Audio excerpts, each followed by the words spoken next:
আসসালামু আলাইকুম, কেমন আছেন সবাই? আলহামদুলিল্লাহ আমি ভালো আছি। আপনাদের কাছে নিয়ে আসলাম নতুন আরেকটা রেসিপি। কে রেসিপিটা খেয়েছেন জানি না, তবে আমি মাঝে মাঝে এভাবে ডিম ঝুরি খাই। এটাকে বলে ডিম ঝুরি। সব মশলা দিবেন, মশলা বলতে আপনি সয়া সস, তারপরে কেওড়া জল, এগুলো দিয়ে এই ডিম ঝুরিটা করবেন। এটা কিন্তু নাড়তে নাড়তে একদম ঝুরির মতো হয়ে যাবে।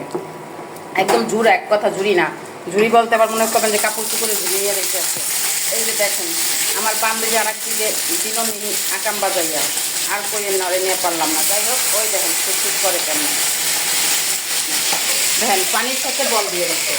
বুঝলেন কি গুণবতী আমার বান্ধবী, আর কইেন না ওর গুণের কথা। হ্যাঁ, এবার আসেন আমার ডিম ঝুড়ি।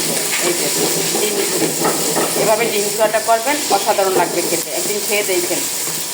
ভাত বা সাদা ভাত, পোলাও এ দিয়েই খেতে অনেক মজা হবে, অনেক অনেক মজা। এভাবে জুড়া করে নেবেন।